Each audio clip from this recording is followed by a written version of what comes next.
Hello दोस्तों, आज है 26 अक्टूबर 2023 दिन गुरुवार का। आज के मुख्य समाचार, बड़ी खबरें, देश और दुनिया का ताजा अपडेट लेकर हाजिर हो गए हैं। देश के अलग अलग राज्यों की ओर से, सरकारों की ओर से महत्वपूर्ण अपडेट, नए नियम, बड़ी घोषणाएं, बड़े ऐलान की जानकारियां लेंगे। बहुत ही महत्वपूर्ण और काम की ताजा खबरों का अपडेट आपको एक ही वीडियो में मिलने वाला है, इसलिए वीडियो को पूरा ध्यान से आखिर तक जरूर देखते रहिए। तो आइए दोस्तों, बिना टाइम विलंब के शुरुआत करते हैं आज की पहली बड़ी खबर। अयोध्या में प्राण प्रतिष्ठा कार्यक्रम की तारीख तय हो गई है। 22 जनवरी को रामलला नए बने राम मंदिर के गर्भगृह में विराजमान हो जाएंगे और इस मौके पर प्रधानमंत्री नरेंद्र मोदी मौजूद रहेंगे। पीएम मोदी राम मंदिर प्राण प्रतिष्ठा कार्यक्रम में शामिल होंगे। उन्होंने कहा कि यह मेरा सौभाग्य है। अयोध्या में 22 जनवरी को कार्यक्रम होगा। 22 जनवरी 2024 को दोपहर 12:30 पर राम मंदिर की प्राण प्रतिष्ठा का कार्यक्रम होगा। भगवान श्री रामलला सरकार के नूतन विग्रह की प्राण प्रतिष्ठा के ऐतिहासिक अवसर पर देश के 4000 संत महात्मा और समाज के 2500 प्रतिष्ठित महानुभाव उपस्थित रहेंगे। पीएम मोदी ने ट्विटर पर जानकारी दी है। उन्होंने कहा कि अभी श्री राम जन्मभूमि तीर्थ क्षेत्र ट्रस्ट के पदाधिकारी मुझसे मेरे निवास स्थान पर मिलने आए थे। उन्होंने मुझे श्री राम मंदिर में प्राण प्रतिष्ठा के अवसर पर अयोध्या आने के लिए निमंत्रित किया।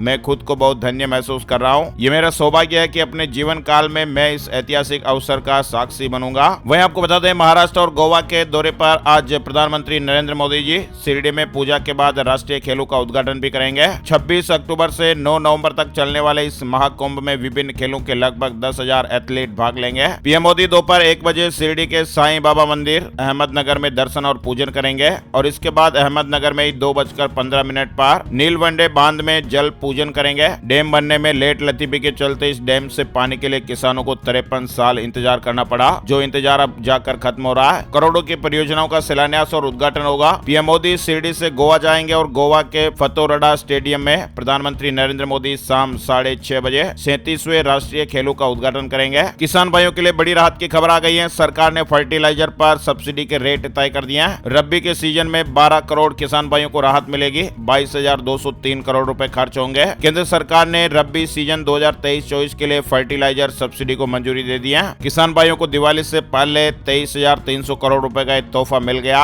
यूरिया की कीमतें नहीं बढ़ेगी। इससे पहले सरकार ने रबी फसलों की एमएसपी में भी इजाफा कर दिया था। वहीं अलर्ट करने वाली खबर है, चीन के वैज्ञानिकों ने 8 नए खतरनाक वायरस की खोज की है।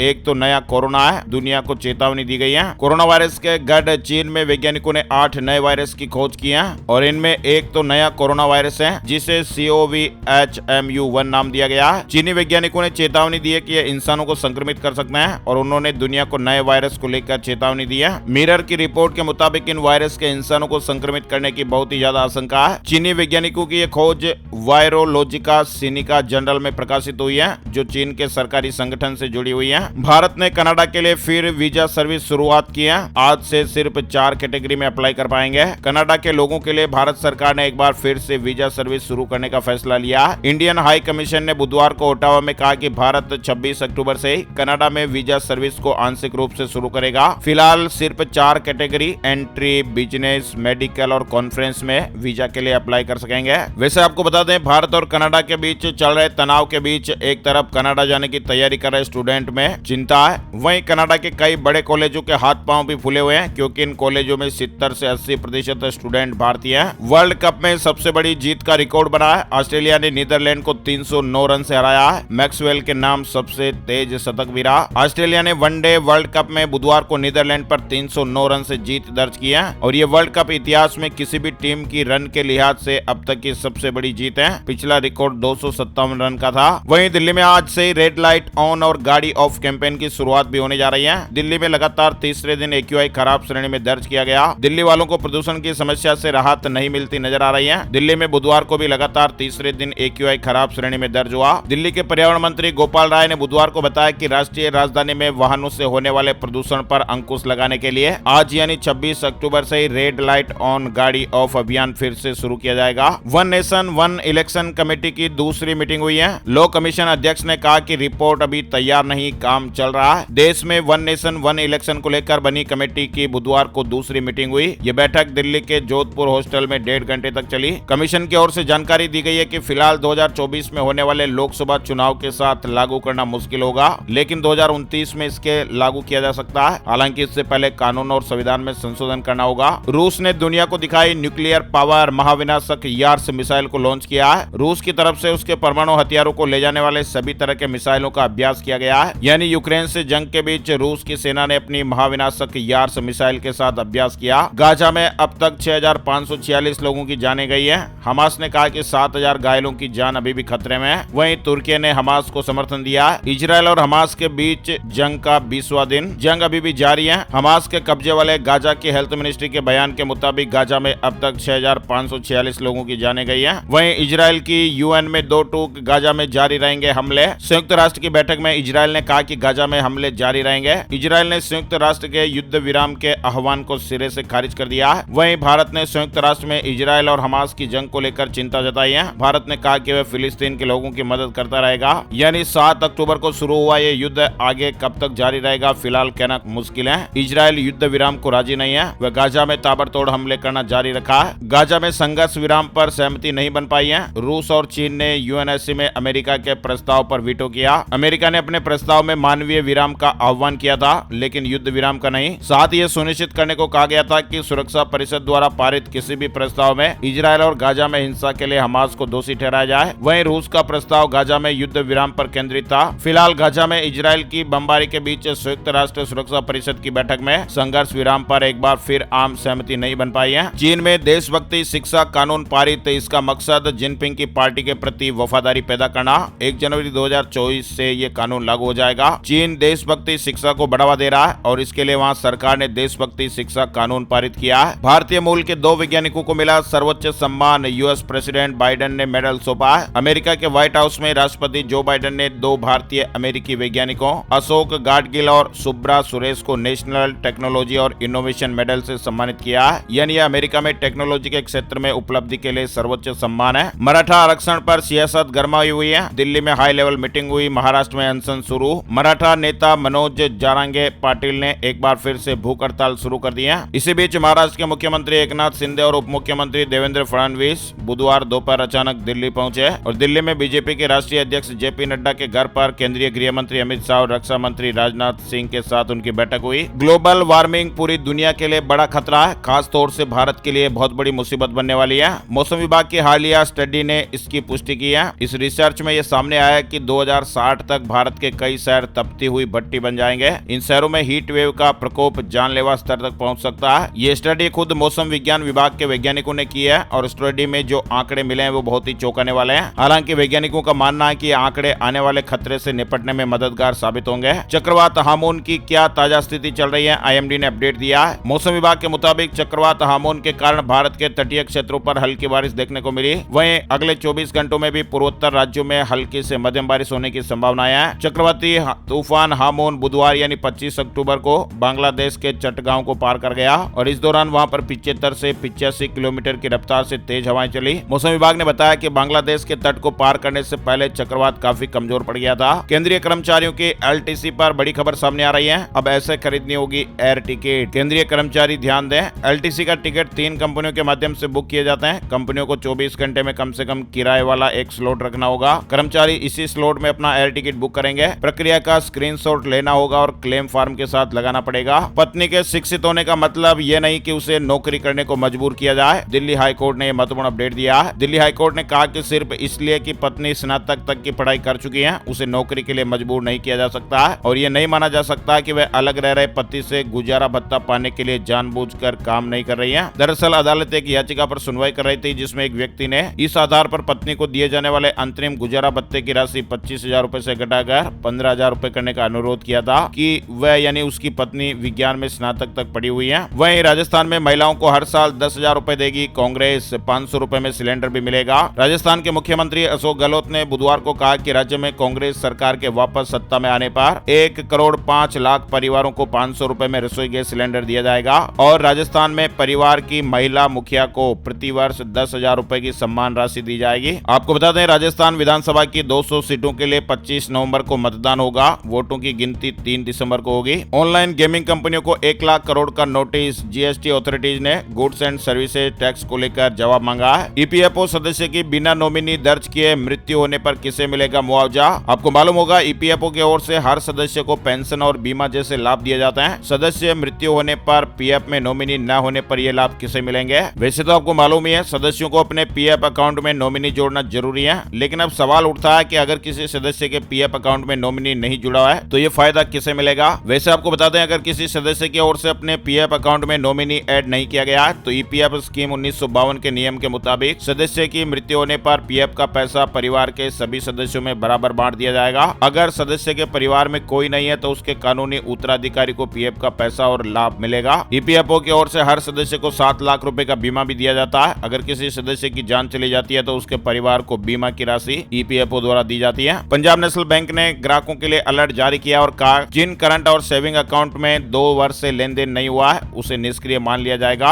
और ऐसे अकाउंट होल्डर्स को खाते को एक्टिव करने के लिए फिर से केवाईसी करानी होगी। पीयूसी सर्टिफिकेट से जुड़ी खबर है। पश्चिम बंगाल सरकार की अधिसूचना के अनुसार बकाया टैक्स और लंबित यातायात जुर्माना वाहनों को 1 नवंबर से प्रदूषण नियंत्रण प्रमाण पत्र हासिल करने की अनुमति नहीं दी जाएगी। अगर कोई कर्ज नहीं लौटा रहा तो आपके दबाव डालने पर अगर वो जान दे देता है तो फिर आगे क्या होगा। ये बहुत ही महत्वपूर्ण और बड़ी खबर है। कहा जाता है कि किसी का बुरा समय कब शुरू हो जाए ये कहा नहीं जा सकता। कभी व्यक्ति किसी परेशानी में फंस जाता है तो कभी उसे पैसों का नुकसान हो जाता है जिससे उसे कर्ज लेने के लिए मजबूर होना पड़ता है, पैसा उधार लेने के लिए मजबूर होना पड़ता है। हालांकि आज भी कई भले लोग मौजूद है जो किसी की मजबूरी को देखकर उधार पैसा दे देते हैं, लेकिन कई बार कर्जा लेने वाला व्यक्ति पैसा लौटाने पर आनाकानी करने लगता है और ऐसे में अगर आप उससे पैसा वापस लेने के लिए दबाव डालते हैं और ऐसे में अगर वो व्यक्ति जान दे देता है या उस व्यक्ति की पत्नी जान दे देती है तो ऐसे में क्या होगा। इसी मामले से संबंधित छत्तीसगढ़ हाई कोर्ट ने एक अपना ऐतिहासिक फैसला सुनाया है। कोर्ट ने कहा कि यदि कोई व्यक्ति कर्ज वापस करने की मांग करता है, यानी जिस व्यक्ति ने किसी को पैसे दिए हैं और वो व्यक्ति पैसे वापस मांगता है कि भाई मेरे पैसे वापस जमा करवाइए, और ऐसे में अगर कोई व्यक्ति लोन वापस करने की मांग कर रहा है, दबाव डाल रहा है और गलती से अगर वो व्यक्ति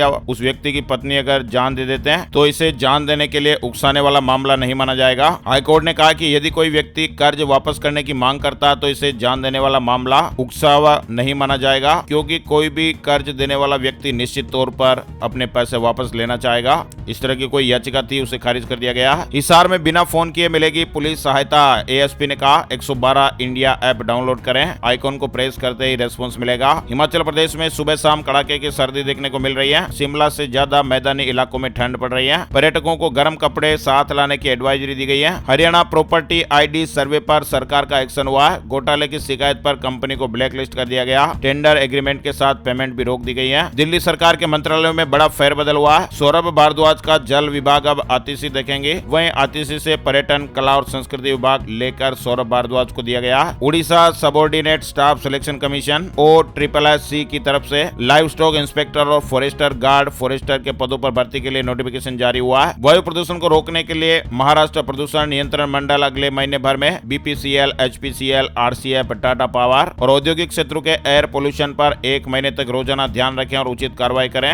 BMC की सख्त गाइडलाइन जारी हुई है। स्टाफ सिलेक्शन कमीशन SSC की तरफ से सब इंस्पेक्टर भर्ती परीक्षा का रिजल्ट जारी हो गया। नजर आया OnePlus का नया स्मार्टफोन, दुनिया के किसी फोन में नहीं मिलेगी ऐसी स्पेशल स्क्रीन। बताया जा रहा है कि OnePlus 12 में क्वालकॉम स्नैपड्रैगन 8 Gen 3 चिपसेट का सपोर्ट मिल सकता है। उत्तर प्रदेश से जुड़ी खबर, एक्सप्रेस वे पर बेफिक्र दौड़ेंगे इलेक्ट्रिक वाहन, चार्जिंग स्टेशन बनाए जाएंगे। 11 तारीख से 11 नवंबर से आवेदन मांगे जाएंगे। हिमाचल प्रदेश में 260 मेधावियों के बैंक खातों में 5-5 हजार रुपए डालेगी सुको सरकार। हरियाणा में PM श्री योजना शुरू करने वाला हरियाणा देश का पहला राज्य बना है। 124 स्कूलों को अपग्रेड किया गया। वहीं हमारे देश में केंद्रीय कैबिनेट ने भारत और जापान के बीच सेमीकंडक्टर आपूर्ति श्रृंखला साझेदारी के बारे में हुए सहयोग समझौते को मंजूरी दे दी है। सिनेमा की ओर बढ़ चला कश्मीर। श्रीनगर में इंटरनेशनल फिल्म फेस्टिवल का जश्न, 17 देशों की फिल्में दिखाई जाएगी। RBI ने बैंकों के लिए निर्देश जारी किए हैं। रिजर्व बैंक ऑफ इंडिया ने प्राइवेट बैंकों को लेकर नए निर्देश जारी कर दिए हैं। रिजर्व बैंक ने MD और CEO को लेकर नए नियम जारी किया है और नए नियमों के मुताबिक बैंकों में ट्रू होल टाइम डायरेक्टर की नियुक्ति जरूरी है। हिमाचल प्रदेश में पर्यटकों के लिए बड़ी खुशखबरी है। हिमाचल में घूमना सस्ता होगा, सरकार नया नियम ला रही है। यानी हिमाचल प्रदेश आने वाले व्यावसायिक वाहनों पर लगाए गए टैक्स को कम करने की तैयारी शुरू हो गई है। बाहरी राज्यों से हिमाचल जो आ रहे हैं उनके लिए अपडेट है। वहीं धामी सरकार की बड़ी कामयाबी, जमरानी बांध प्रोजेक्ट को केंद्रीय कैबिनेट से मंजूरी मिल गई है। उत्तर प्रदेश के गन्ना किसानों के लिए भी खुशखबरी, बकाया भुगतान के लिए सरकार ने बड़ा फैसला लिया।